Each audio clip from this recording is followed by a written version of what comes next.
WrestleMania is the showcase of the immortals. It's supposed to give us the biggest and best possible wrestling matches that the WWE can book that year. And they're the biggest and the best matches because it's got a lot of star power, maybe the in-ring performers are amazing, or maybe the storyline that's involved in that match is just amazing. But not everything that WrestleMania does ever lands the way that it's supposed to. Sometimes there are just bad matches and you can't really fix those. But I'm not here to talk about bad matches because bad matches are just a part of professional wrestling. They happen from time to time. I'm talking about the matches that had every right to be amazing, every right to be all-time classics, but just disappointed us. So I'm going to be looking at the 10 matches that disappointed me the most in my time watching WrestleMania. As always, don't forget to subscribe to this channel, ring the bell for notifications. If you're a wrestling fan, you're going to fall in love with this YouTube channel because we upload daily wrestling content. All right, let's jump into my list. Now, I do these in no particular order. Keep that in mind as well. Let's start off with my first genuine disappointment as a wrestling fan, that being Brock Lesnar versus Goldberg with Stone Cold Steve Austin as the special guest referee in Madison Square Garden, WrestleMania 20. Look,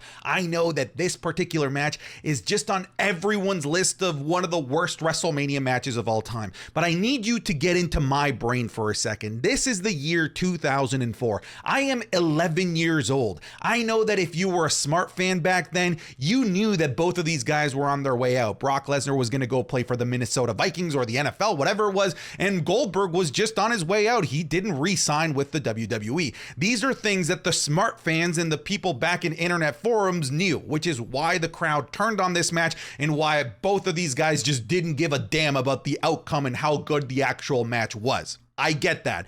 I was 11. I didn't know any of that. So you need to understand that from my perspective, this was Brock freaking Lesnar, a monster of the industry that had conquered everyone in the 2 years that he had been in the WWE. A guy that in my eyes was unstoppable. Royal Rumble winner, multi-time WWE champion, defeated The Rock. I saw him do it all. And now you were gonna put him up against Goldberg, this guy who spent the entirety of 2003 defeating the likes of Triple H, beating The Rock as well, and just being this unstoppable beast, and now you're gonna put them together? And then on top of that, you were gonna add Stone Cold Steve Austin in the middle? I thought that this was gonna be the coolest thing that WWE had ever done. This, to me, felt like icon versus icon. And now looking back on it with all of the context and all the stories that were circulating back then, I mean, I don't feel dumb. I was a kid. I didn't know any better. But it is kind of interesting to see the complete and utter juxtaposition of what we got versus my expectations, because my expectation was a battle of titans. It was supposed to be, in my eyes, the biggest possible match that the WWE could do back in 2004. And it just wasn't that. It was honestly uncomfortable to watch, even as an 11-year-old, because I could tell that there was something off. I could tell that these guys were not into it. I could tell that Stone Cold Steve Austin didn't give two fucks about what was happening in the ring either.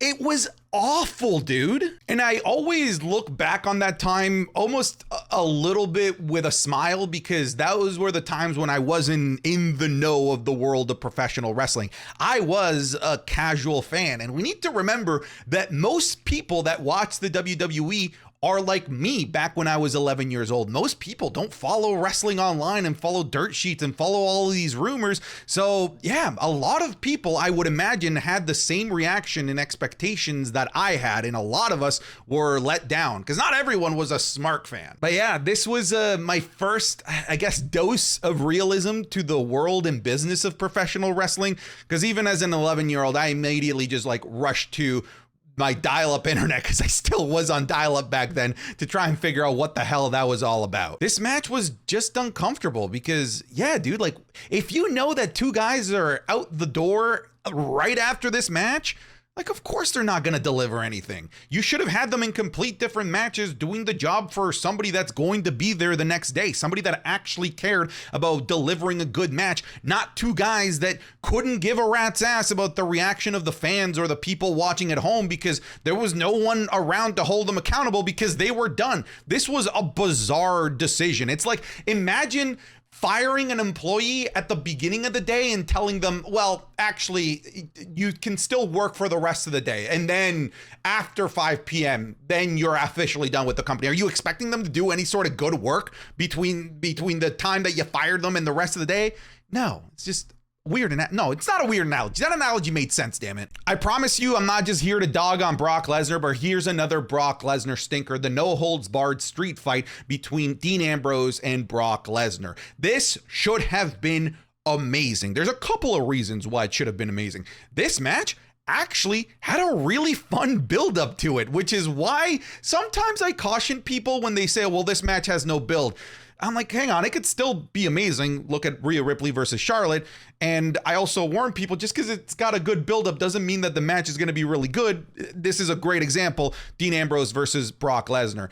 And unlike the Brock Lesnar versus Goldberg match, to me, this sort of felt like Dean Ambrose was trying to make a match happen, and Brock Lesnar just wasn't having it or wasn't willing to do any of the cool things that Dean Ambrose had suggested to him prior to the match.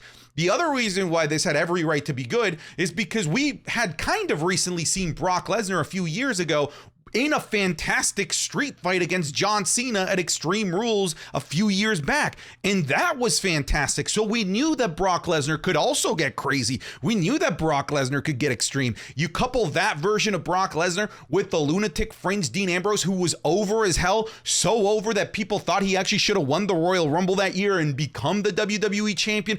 He was red hot at that time. That plus Brock Lesnar, who we knew could have a great street fight, who was a huge name in the industry. You couple that together, you should get fireworks. But instead, it wasn't a bad match. Let me tell you, it did something worse, something that wrestling matches cannot do. It is a cardinal sin of professional wrestling. It was boring. That's so much worse than just being a bad match. I was bored, and there's no reason why a match involving a white-hot Dean Ambrose and Brock mother-effing Lesnar in a street fight should be boring. That's unacceptable. Do you want even more wrestling content? Because you could be getting more wrestling content over on my Patreon, patreon.com/SantiZap. You're going to get the Wrestling is Cool podcast 3 days earlier than everyone else. You're going to get the Raw reviews, SmackDown reviews, the Wrestling is Cool gaming. We're going to be playing the PS2 game Backyard Wrestling next week. So go check it out, patreon.com/SantiZap. It'll be the top link in the description. It'll be the pinned link in the comment. That's it. Done with the sellout. Just trying to eat, okay? Back to the video. Okay, I promise you I'm not trying to dog on Brock Lesnar. This might be the last time he's on this list, but it might not be. I don't remember. But I have a good reason to have this match on here. I don't have matches on here because of the result. We could talk about all day as to whether or not the streak should have been broken, whether or not Brock Lesnar deserved to break the streak, yada, yada, yada. We've been down that road. Those debates never come to an end, and no one ever agrees on what the decision should have been. It is not on here because of the result. It is on here because WrestleMania 29, Undertaker banger classic. 28, Undertaker banger classic, my favorite WrestleMania of all time, actually. WrestleMania 27, Undertaker banger classic. 26, banger classic. 25, banger classic. 24, banger classic. 23, banger classic. 22, we forget about that one. 21, banger classic. So Undertaker had built a reputation of having the best match at WrestleMania every single year for the past decade. And this was not it. It was actually just not a good match, but it's compounded and made worse by the high expectations that we had of an Undertaker match. We got to also remember that the streak at this time in some circles was even bigger and more important than the actual WWE title at the time. It's kind of crazy to think about. That's how big the streak was. So to have the streak be broken after a decade streak of amazing matches in a very not good match, like actually just not a good match, that compounds to the disappointment of here. Again, we can talk about Lesnar, whether he should have won it, shouldn't. This could have been anyone else. If we have the same quality type of match with I would be here as well talking about the same thing, whether it had Lesnar or not. We're going to move away from dogging Brock Lesnar and let's dog on my boy John Cena for a bit, because I was highly disappointed by the match that in my opinion should have been so much more better. And so much more entertaining, Austin Theory versus John Cena at the most recent WrestleMania as of the making of this video, WrestleMania 39. There's a couple of things that were already working against this match. The fact that John Cena and Austin Theory had one interaction prior to their actual match at WrestleMania, and that interaction was John Cena verbally just destroying. It was a nuclear promo that just annihilated poor Austin Theory to the point where I don't think he's recovered his career from that incredible, just mean promo from John Cena. But then after that promo, he was gone, and we were kind of just left up to Austin Theory to build this feud by himself. But I don't think that Austin Theory is like a Kevin Owens where he can build a feud by himself like he did with his feud against Stone Cold Steve Austin. I don't think that he had the chops for that. But I was able to forgive all of that, because once the music hit and once John Cena and Austin Theory were in the ring, if you squinted and you tilted your head, it felt like we were looking at John Cena of today taking on John Cena of the past. I thought this was going to be a huge passing of the torch moment, but unfortunately, it wasn't that. We can talk about the actual match quality here in just a second, but then the actual next step of this match, the elevation of Austin Theory, never took place. So they didn't even take advantage of the end result of this match. And part of the reason why I don't think they took advantage of it was because it was just such a disappointing, boring match to begin with. A John Cena match without a single attitude adjustment. Just think of that. A John Cena match without a single attitude adjustment that ends with Austin Theory more or less winning with a low blow in a very quick, sloppy opening match. This match, to me, it hurt my soul.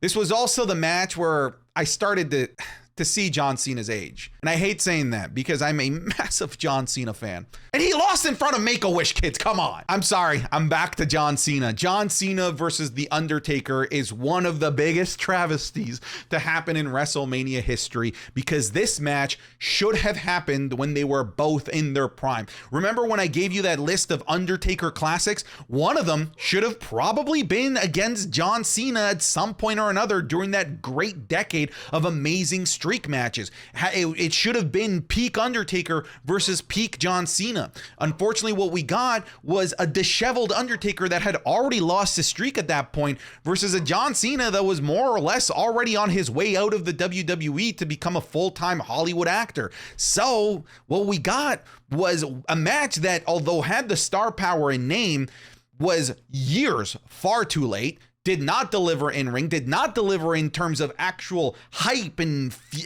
actually like delivering a feud and a good narrative. Like, how do you not do that when you have Cena and The Undertaker? And then on top of that, you give us a 3-minute squash match.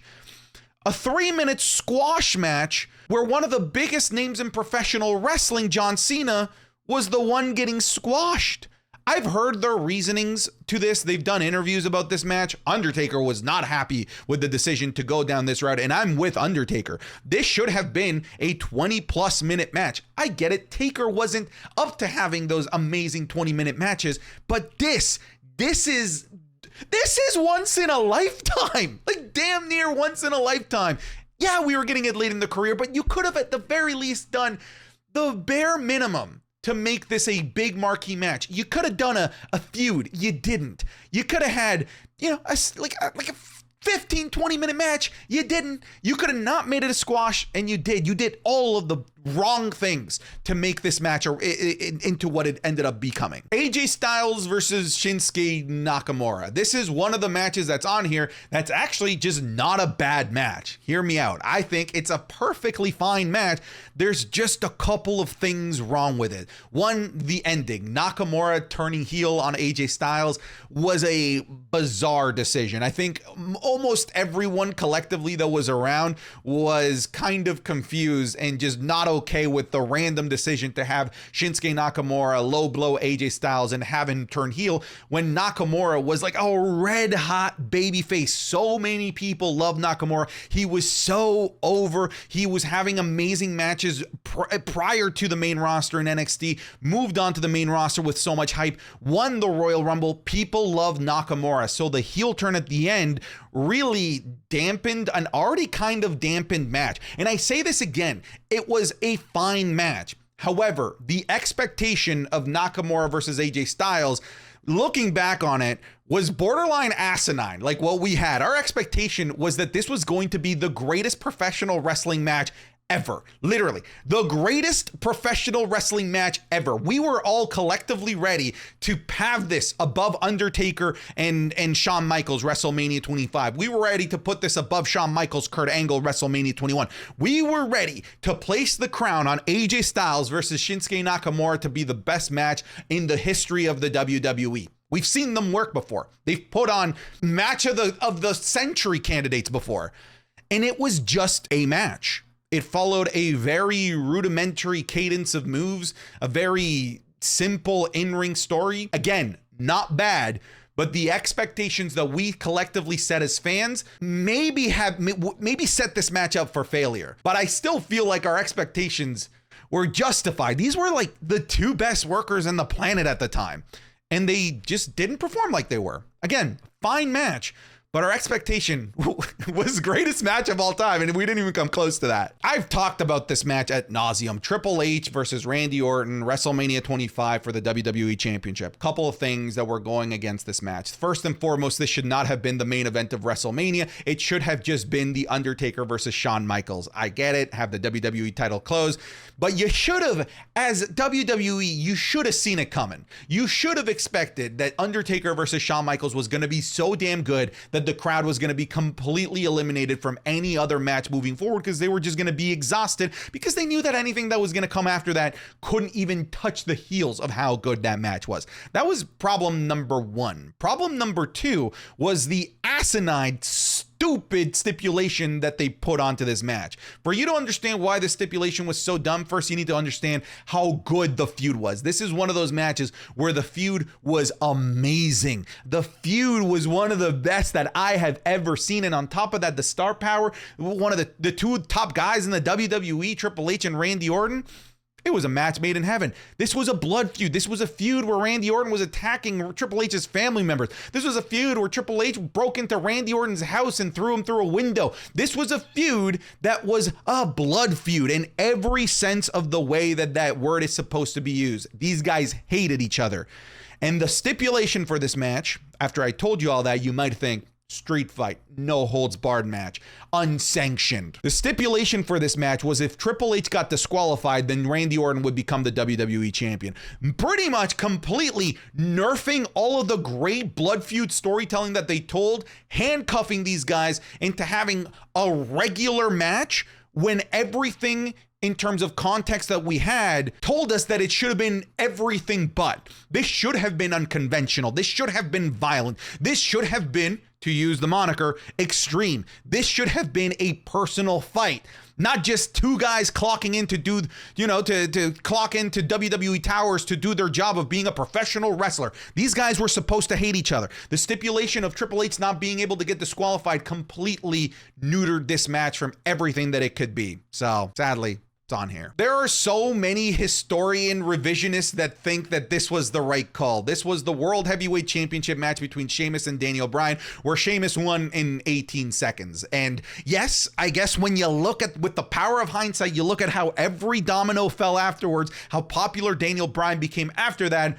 then maybe, sure. But try to look at this from the perspective of somebody that bought this pay-per-view, and this was the opening match, an 18-second match, a match between two guys that one was kind of a darling that was starting to really get popular with fans in Daniel Bryan, and the guy that won the Royal Rumble. And you had them go out there and put on an 18-second match to start the show. Unacceptable, considering the next month they would go on to have an absolute barn burner clinic of a match in its best 2 out of 3 falls match at Extreme Rules. So to have these two amazing workers go out there and do the bare minimum in a match that we were all collectively really excited about? Not okay, dude. Not okay. Disappointment. Okay, I lied. Brock Lesnar is on this list one more time. And look, I can forgive the match between Brock Lesnar and Drew McIntyre because it was during the Pandemomania. It was in front of no one, but this had no excuse for being just a 4-minute finisher fest, especially when a match earlier on in the card went on for over an hour in Edge versus Randy Orton. This could have gone 8 minutes. You could have spared maybe a couple more and maybe done 10. 4 minutes of nothing but finishers. Do you feel like you could get away with that just because there were no fans? Like, I'm trying to look at this in the context of, like, what if there were fans? Would WWE have been bold enough to give us the match that they give us in front of fans? I don't think so. I think that they would have gotten booed out of the building. As hype as we would have been for Drew McIntyre finally winning the big one and celebrating with the pyro, like, people would have been pissed that they sat through a WrestleMania only for it to be accentuated with a 4-minute finisher fest main event. I don't think that's cool. I think the only reason they did it was because they knew that they weren't going to get any live audience backlash, because there was no audience to backlash on this match. This should have been so much better. Again, that WrestleMania is a bit of a funky one, but it doesn't forgive a 4-minute match. All right, folks, that's my list. Let me know what you have on this list, because I know everyone's list is different. I'd love to hear what you've got. Put it down in the comments down below and let's chat about it. But that's it. I'm done. Get out of here.